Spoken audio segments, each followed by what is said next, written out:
Hello and welcome to Wednesday's Granada Reports, live with the latest across the northwest. Hello, on the programme this evening.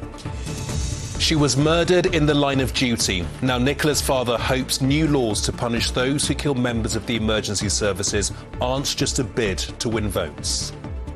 I'm frustrated and disappointed that it's actually taken, it's somebody in the same position as me, losing my daughter, having to fight for justice, if you like, and a change in that justice system. The Manchester Arena inquiry latest claims a mosque just miles away allowed extremist meetings to be held and failed to combat radicalisation. How a miracle of technology is helping Adam live the dream at his beloved Anfield. The cricket club in Lancashire leading by example in a sport rocked by claims of racism. And there's lots of lively weather ahead. All the weather details will be coming up shortly. Yeah, packed programme for you this evening. But first tonight, the father of a young Greater Manchester police officer killed in the line of duty is welcoming a tough new law which promises justice to victims and their families. It's called Harpers Law, named after PC Andrew Harper, another police officer killed 2 years ago. It means anyone who kills a member of the emergency services when they're on duty will face a mandatory life sentence. Bryn Hughes' daughter, PC Nicola Hughes, was murdered in 2012. Her father's pleased the new law's coming in, though he's concerned about how many times it will actually be used in the courts. Our correspondent, Elaine Wilcox, has more. I think the change in the law is long overdue, actually, if I'm honest. Bryn Hughes' daughter Nicola was a serving police officer when she was murdered with a colleague in what was described as premeditated savagery 9 years ago.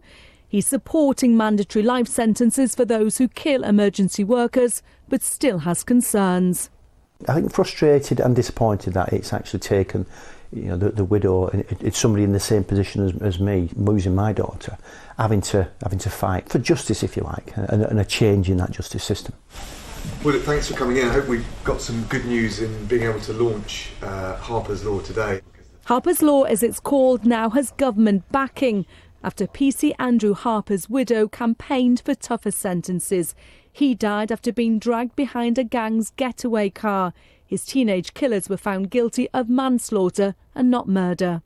I think it sends a message to those who lead those sorts of lives, who commit crimes, who have no remorse for taking innocent people's lives away, and it will tell them that we won't stand for this. The law will mean a life sentence for anyone who commits the murder or manslaughter of an emergency worker on duty.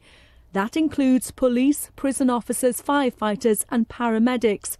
But it will only apply if the offender's already carrying out another crime when they kill, unless there are exceptional circumstances. In Bryn's daughter's case, Dale Cregan was sentenced to life without parole after admitting murdering Nicola Hughes and Fiona Bone in Tameside, but Bryn says emergency workers are still easy targets. We expect the emergency services workers to turn up as quickly as possible. What we don't expect them to be is attacked when they get there. And I think that needs to be reflected. We had 10,000 convictions for assault on emergency workers in the last year alone. So this is also about just demonstrating to all the emergency workers who put their lives on the line for us that we've got their backs. And just by saying there's 10,000 assaults on emergency services workers this year alone, I think that proves that deterrent's not working. Bryn's on the Ministry of Justice Victims Panel, which hasn't met for almost 2 years. He hopes this isn't just a populist move to win votes, but does result in more protection to those working to protect us. Elaine Wilcox, ITV News. Well, next tonight claims a mosque in Manchester failed to tackle radicalisation among some of its congregation before the attack on the arena. Yeah, the mosque in question is in Disbury. The authorities there deny any involvement with the bomber Salman Abedi and members of his family. But the arena inquiry has been hearing today from families of some of the 22 people killed and a former imam who said that the mosque allowed extremism within its walls. The latest from our correspondent, Amy Welch. A call to prayer by the father of the Manchester bomber, Ramadan Abedi, in 2015. It's believed he played a key role in the radicalisation of his sons, but did the mosque itself also play a part? Today, a former imam told the inquiry he was dismissed from his post after raising concerns about secret meetings in support of ISIS and Al-Qaeda. Why do you say it was wrong? I mean, there are lots of churches who will hire out their halls for all sorts of meetings. So why was it wrong? Because the meetings were people are gathering for political purposes and in support of terrorist groups. Didsbury Mosque have accused him of lying, but Mohammed Saeed al-Saiti says he only spoke the truth and that he saw Salman Abedi at some of his sermons. Mohammed al-Saiti was asked about a sermon he gave in 2014. The same day, a video was released of the murder of Salford taxi driver Alan Henning. He referred to the ghastly crimes of fanatics and said terrorism has never been a solution to any problem. But as his sermon ended, one member of the congregation snatched the microphone from him in disagreement. A petition was launched against him, which Hashem and Ismail Abedi both signed. Their father posted this critical Facebook message, and some members of the congregation even sent him death threats. And in the weeks that followed, he says Salman Abedi gave him hateful looks. I think he was with Hashem, and he gave me a hateful look. So he looked at me with hate. He showed me that he didn't like me, basically. But there was another encounter before that. Again, he didn't like me. Clearly from his face, he was not happy with me.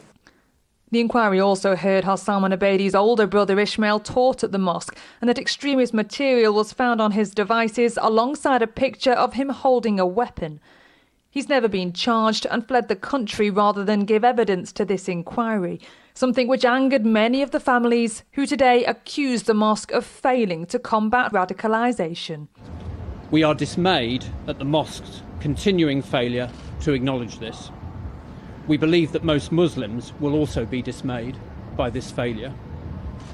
We commend Mohammed al-Saiti, the former imam at Didsbury Mosque, who tried to confront extremism, and we find it deeply troubling that his efforts were rubbished by the leadership of the mosque, both at the time and then this week at the inquiry.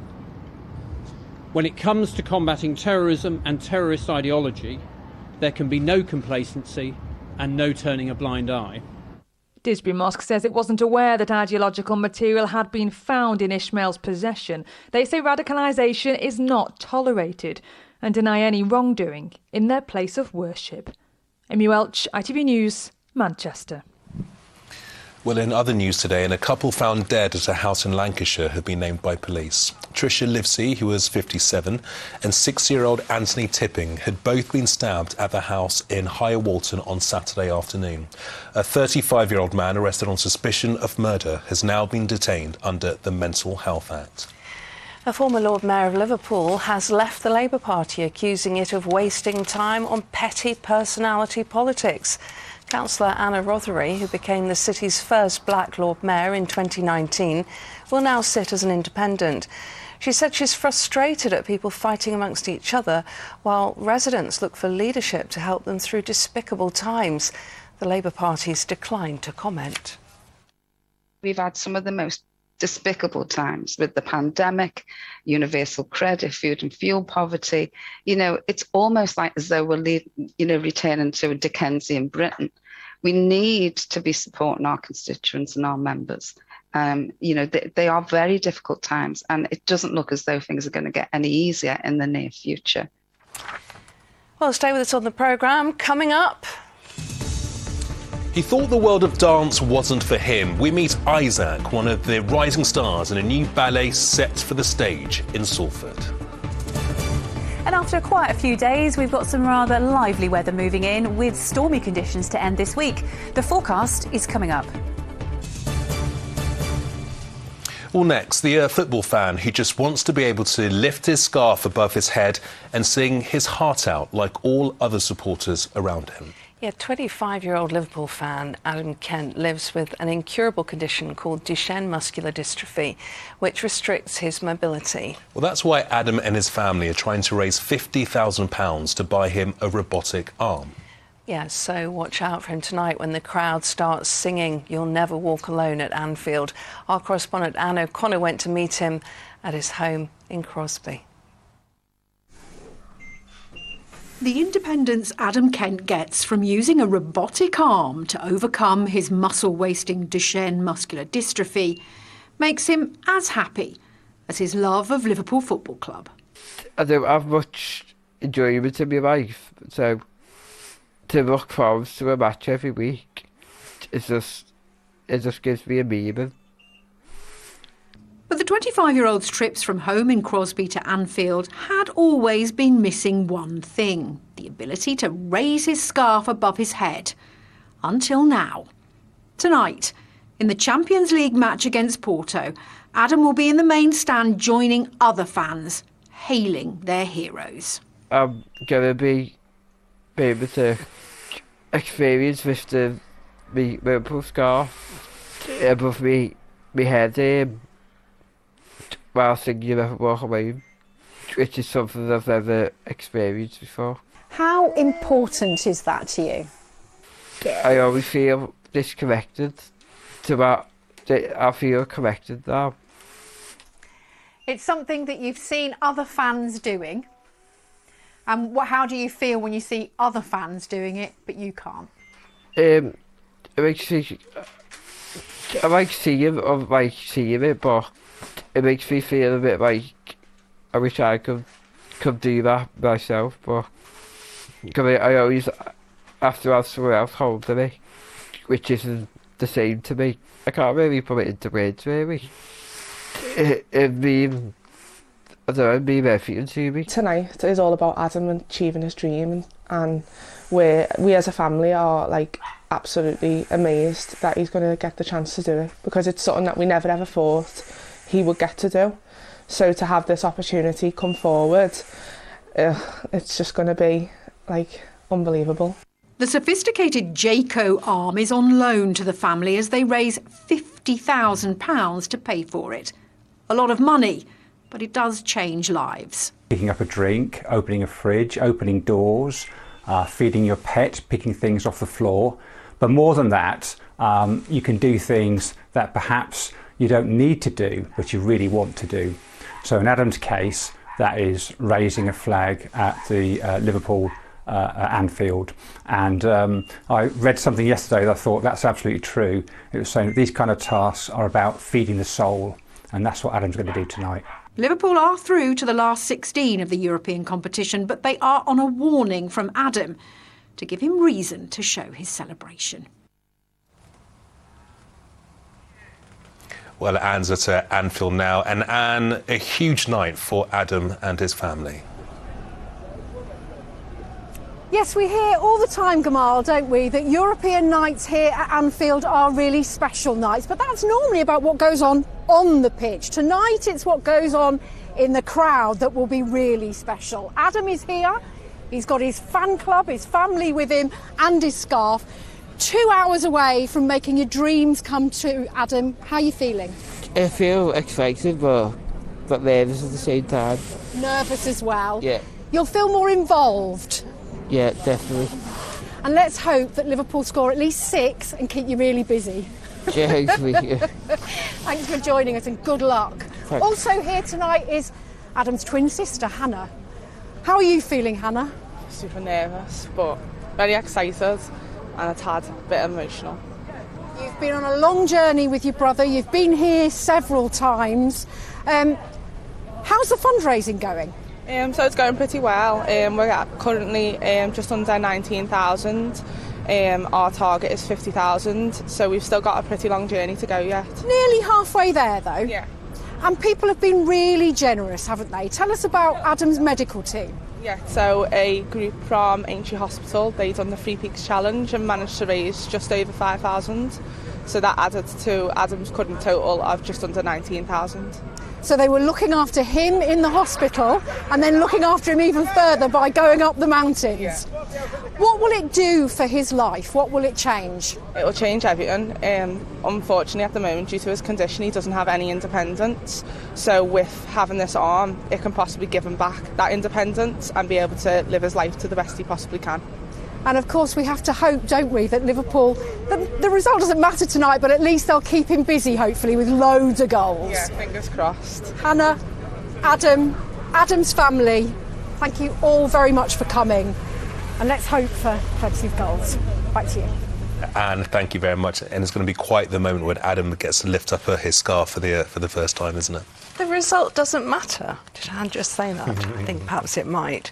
Have a brilliant night, Adam, and we'll be looking out for you. And as we heard there, Adam and his family are trying to raise £50,000. They're doing pretty well already to buy that robotic arm for him, which would help to transform his life.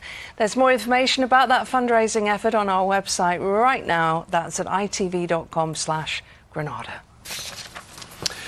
Well, next, to the young man who says he had to battle feelings that he didn't belong when he broke into the exciting world of dance. Isaac Bowery had never seen a ballet until he was 14, and as a man of mixed race from a Manchester council estate, he doubted he'd ever make it on the stage. But he's not only overcome those doubts, he's calling on other talented people from minority communities to get involved in dancing. Our reporter Victoria Grimes caught up with him in rehearsals for the Nutcracker at the Lowry in Salford.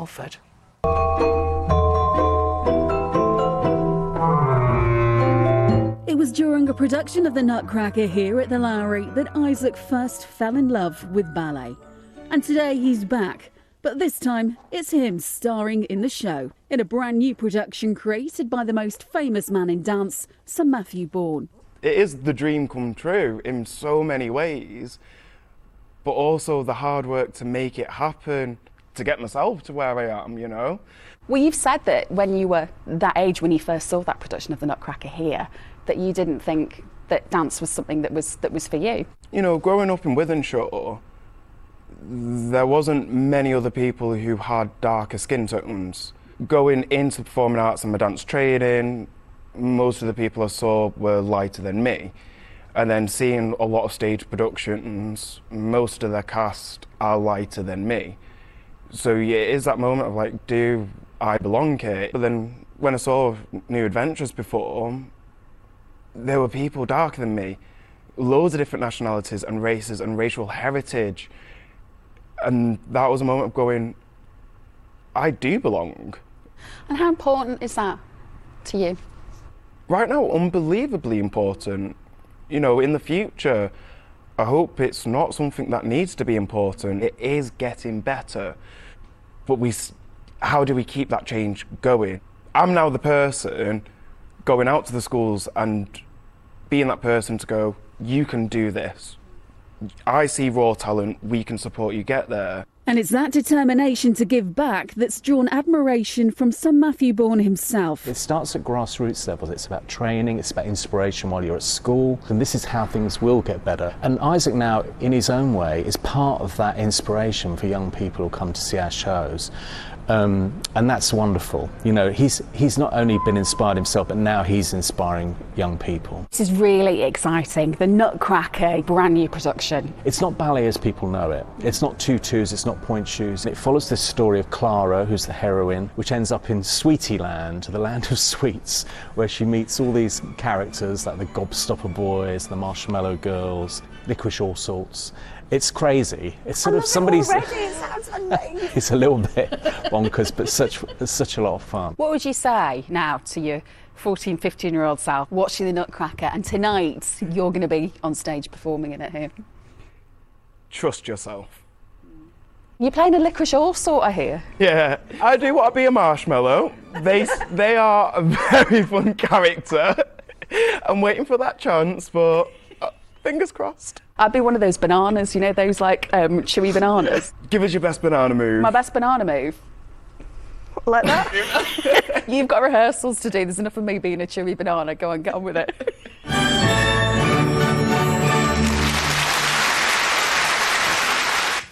Yeah, what a joy to watch him dance as well. What a huge talent. Yeah.